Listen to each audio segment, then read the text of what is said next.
Good evening, I'm David Brown, and this is the Northern Sun Experience.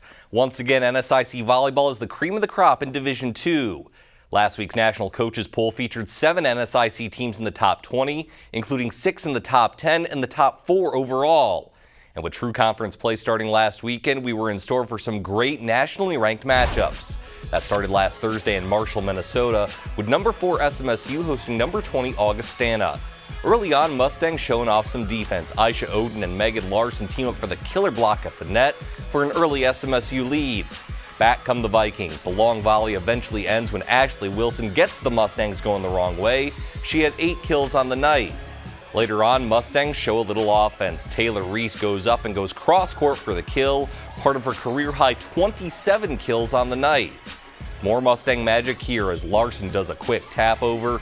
SMSU would win 2 of the first 3 sets, but Augie would come roaring back and steal one on the road. Anna Sikora with one of her 5 kills, and the Vikings win it in 5, 3-2. On Thursday, the number 2 team in the country, Wayne State, visited Sioux Falls. First set, Wildcats with some defense from their most experienced. Alex Opperman with the emphatic block at the net, one of her 8 blocks on the evening. More great defense from the Wayne State seniors. This time it's Natalie Vondrak sending it back. You want more blocks? You got more blocks. Michaela Mestel and Alyssa Fraundorfer in on the stop this time. Cougars would not get any sort of offensive rhythm going, but the Wildcats certainly could. Mestel with a huge kill down the line for Wayne State.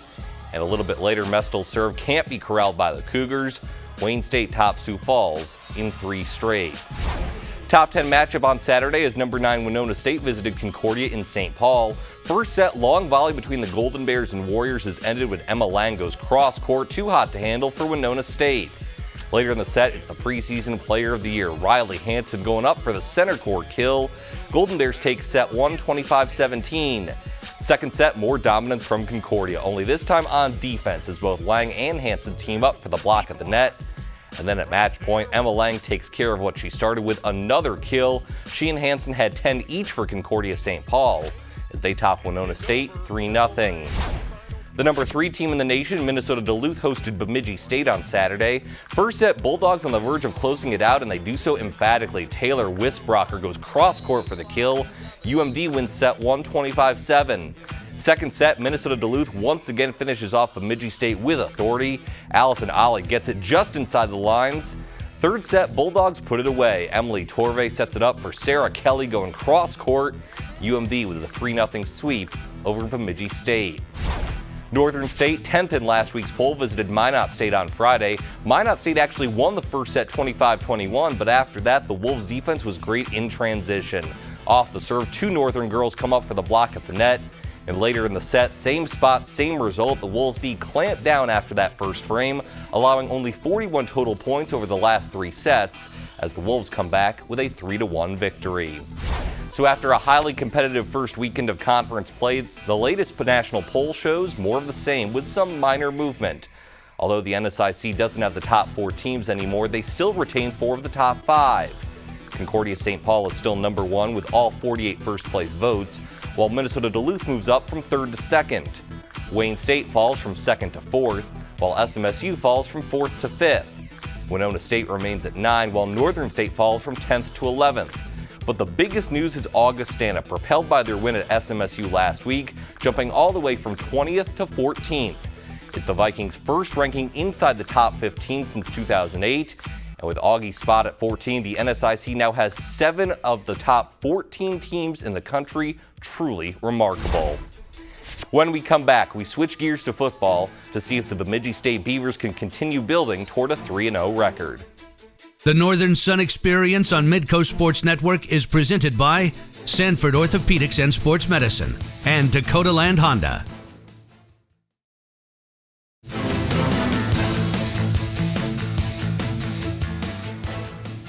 Welcome back to the Northern Sun Experience. The first 4 games of the NSIC football season are interdivisional contests between the North and the South. And over the past 2 years, Bemidji State has gone just 1-7 in those games. But this year's Beavers have flipped the script, winning their first two against the other division, including an eye-popping 28-point victory on the road last week at Minnesota State. Bemidji State hoping to move to 3-0 as they hosted Wayne State Saturday. Beavers up 3-0 in the first and adding to it. Jordan Hine to the right quarter of the end zone for Brady Schmidt. 6-yard strike extends the lead to 10-0. Wayne State trying to climb back in, but Zach Osborne's pass is picked off by Damon Benham. He goes 19 yards the other way, 17 zip after one. Into the second, Hine going to his left this time, finding Blake Holder for the 15-yard score. 24-0 Bemidji State. Wayne State cuts the lead to 24-7, but that's when Hine hits Jawan Richard in the middle of the end zone, 14 yards, and it's 31-7. Tahi Nomade would finish off the scoring with a couple of short TD runs, and the defense would remain stout as Bemidji State duplicates its score from last week in a 45-17 win over Wayne State. Another surprising 2-0 team, Concordia St. Paul, hosted 1-1 Minnesota Duluth in a shootout. No score in the first. Ron Johnson up top to Marcus Gustavusson coming on down. Great catch, 14 yards, 7-0 Golden Bears. Later in the first, Concordia showing off some defense. John Johnson is Johnny on the spot here. Right place, right time, 34-yard interception return, and CSP has a 14-0 lead. Next Bulldog possession, UMD gets on the board. Beautiful throw from Drew Bauer to Bo Bofferding down the sidelines. 52 yards cuts the Concordia lead to 14-7. Skip ahead to the second, it's 28-27 Concordia, and they pull off some golden magic. The backwards pass to Alquan Vickers, then he throws it to a wide-open Elias Arlington. 73 yards on the wide receiver pass, 35-27 Golden Bears at halftime. Minnesota Duluth scored the first 17 points of the third quarter, however, capped by this 40-yard run from Bofferding. Bulldogs now on top, 44-35. Golden Bears hanging around later in the third. Another nice throw from Ron Johnson. Another nice catch from Marcus Gustavusson. Cuts the Bulldog lead to 44-42. Fourth quarter, Concordia retakes the lead. Johnson keeps himself on the option, finding plenty of room on the right side. 31-yard run, and it's 49-44 Golden Bears. But the Bulldogs would have the last laugh in this wild affair. Darren Walker bounces to the left and fights his way to the plane for the 3-yard score. A fantastic effort by Concordia St. Paul, but Minnesota Duluth would hold on for a 52-49 victory. When we come back, we check in on the rest of the football slate, including Minnesota State hoping to bounce back from their big loss at home as they visit St. Cloud State.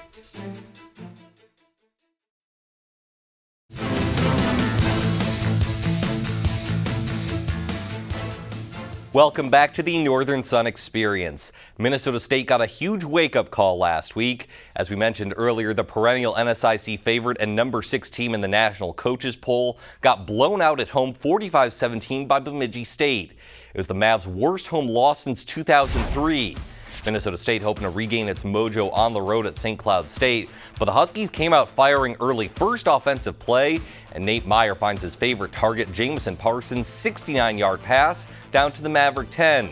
The drive would stall, but on fourth down, Huskies run a fake field goal, and the holder Parsons rolls out and eventually finds Graham Miller for the 8-yard touchdown, 6-0 St. Cloud State.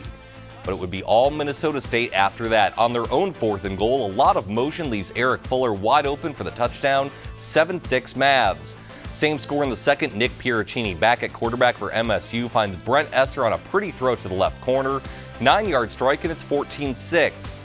Later in the second, Mavs continue the aerial assault. Off play action, Piericini goes deep to Ty Dennis, 48-yard pitch and catch extends the lead to 21-6. Still in the second, Maverick offense firing on all cylinders. Piericini to Esser again on the inside slant from 5 yards out. Minnesota State led 35-6 at halftime. And after all that offense, the defense would put an exclamation point on the day. Jared Gillespie might as well be Dizzy Gillespie for the Mavs because they've got a brand new sound that sounds like an old classic. Jared jazzes his way 71 yards to the end zone for the pick six. And Minnesota State gets back on track with a 45-12 victory over St. Cloud State. Big game between a couple 1-1 teams, Northern State at Winona State. No score in the first when the little guy comes up big. Paul Preston's only 5'4", but this run is 7 yards for 6, and the Warriors take an early lead. Winona State receivers have been sure-handed for Jack Nelson this year, including Will Clausen with a great one-handed catch. And that drive would lead to another rushing touchdown for the Warriors, this time for Eric Berth. He gets in from 5 yards out, and Winona State's on top 14-0. Later in the second, Nelson with all kinds of time. He'll rear up and find Cameron Johnson in the end zone, 37-yard strike. Warriors led 23-0 at the half and never let Northern State into the game. Christian McIlvain was just 9 of 22 for 68 yards and 2 interceptions. Winona State bounces back from a heartbreaking loss to Minnesota Duluth last week with a 26-7 win over Northern State to move to 2-1.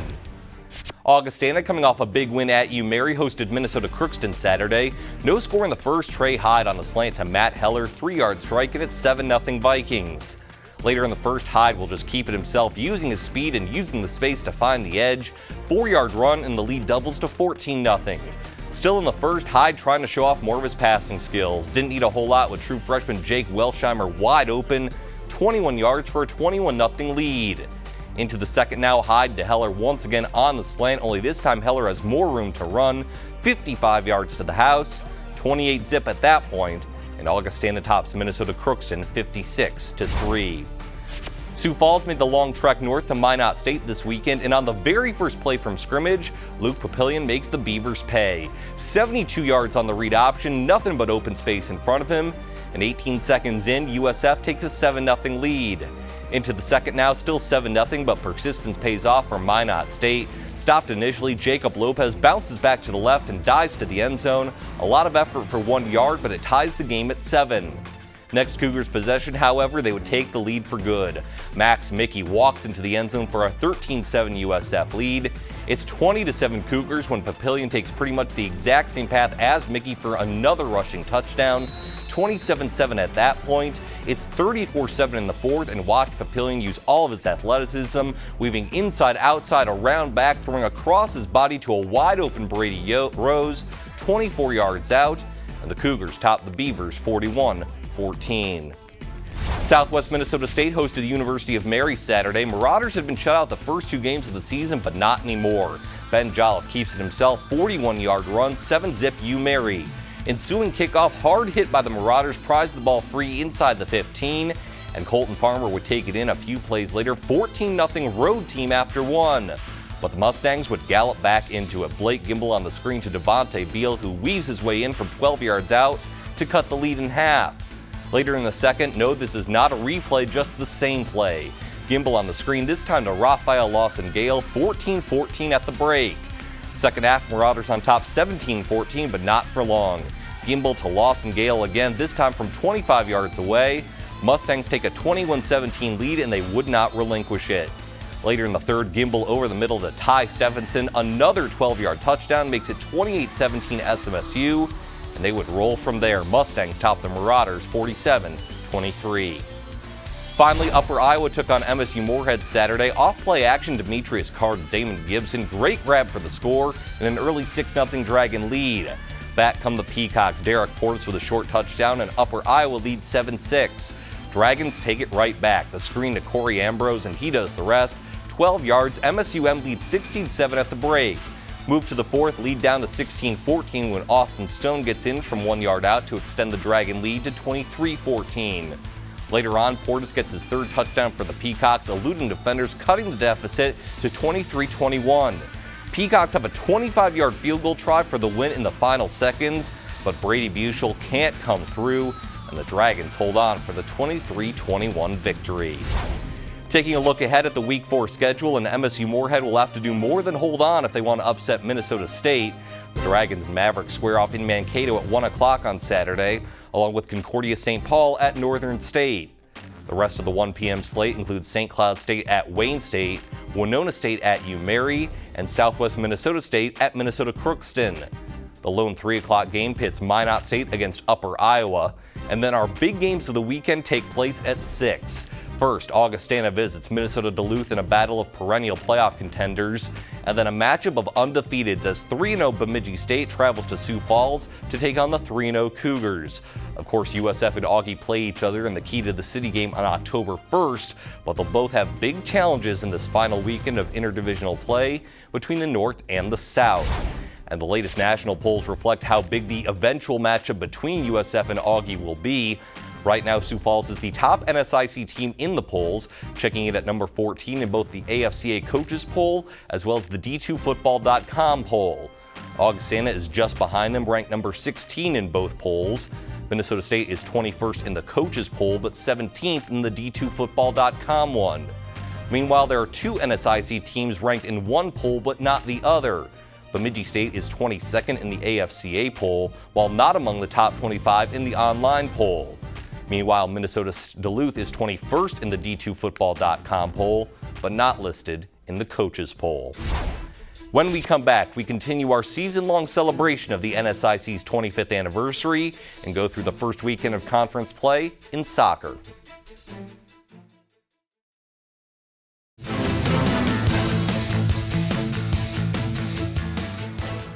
Welcome back to the Northern Sun Experience. As part of the conference's 25th anniversary, we'll be introducing you to new members on the NSIC's list of all-time greatest athletes all season long. And this week's induction was a key component of one of the NSIC's greatest dynasties. Congratulations are in order for former Concordia St. Paul volleyball player Maggie McNamara. She's the latest on the list of the NSIC's top 25 female athletes. She was the 2006 Conference Freshman of the Year, two-time NSIC Player of the Year, two-time National Player of the Year, and a four-time Coaches Association All-American. But even more importantly, McNamara was a vital part of Concordia St. Paul's first three volleyball national championships from 2007 to 2009, the start of 7 straight national titles for the Golden Bears. So congrats once again to Maggie McNamara, the newest member of the NSIC's 25th anniversary team. Let's head to the pitch. Winona State hosted Minnesota Crookston on Sunday in soccer. Warriors already up 1-0 in the 28th minute when Courtney Weincheck splits the sea of Crookston defenders and goes cross-court for the goal, her third of the year, and Winona State's up 2-0. Fast forward to the second half and it's 3-0 now. Kendall Kie's first shot hits the keeper, but persistence pays off as the rebound shot finds the left side of the net, her first goal of the season, and Winona State tops Minnesota Crookston 4-0. Another NSIC favorite, Minnesota State hosted Minnesota Duluth Sunday. Mavs already up 1-0 and adding to it. Morgan Kotu dribbling ahead, gets it by the goalkeeper Cicely Ng. Minnesota State on top 2-0. And the rest of the game was all the Taylor Keneally show. First, getting it between the legs of the keeper Ng. And then a little bit later in the first half, the pass ahead to Keneally, who splits the Bulldog defender, shoots it in off the left side. And finally in the second half, Keneally squares up and blasts one in top shelf from the right side of the box. Minnesota State wins at 5-0 on the freshman's first career hat trick. Big matchup Saturday afternoon as Augustana and Minot State met up in North Dakota. No score in the second half. The Beavers' Maritza Perez takes advantage of the ricochet, fires it in with her left leg. Minot State with a 1-0 lead. Just 24 seconds later, the Beavers strike again. This time it's Chloe Melton from 18 yards out. Minot State up 2-0. And they would wrap things up in the 78th minute with the Ninja. Ninfa Ramirez with her fourth goal of the season. Minot State takes down top-ranked Augustana 3-0. And it's obviously very early in the season, but an interesting dynamic emerging in the National Soccer poll. Perennial favorites Augustana, Minnesota State, and Winona State are nowhere to be found, not even receiving votes. Meanwhile, the only NSIC team featured in the top 25 is Minot State at number 16, and Bemidji State is currently receiving votes. Beavers were 5-1 when the poll was conducted, including a win last Friday at Winona State. When we come back, it's DB's Picks, my top 5 plays of the past week in the NSIC. The Northern Sun Experience on Midcoast Sports Network is presented by Sanford Orthopedics and Sports Medicine and Dakota Land Honda.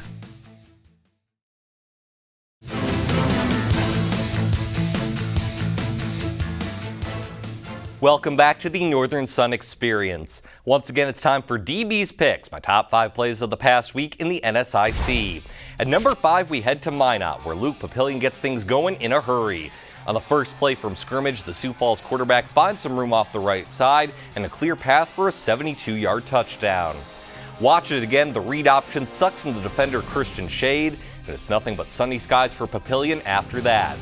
Luke's long run starts things off at number 5.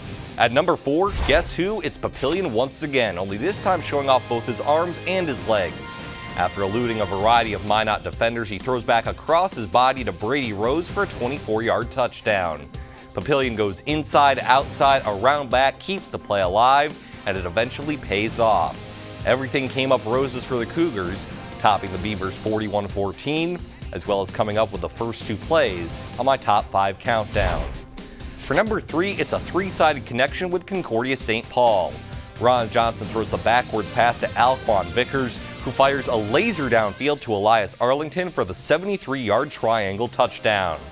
Here it is one more time. Johnson hits Vickers on the lateral, and then Vickers steps up and finds Arlington wide open down the right sideline.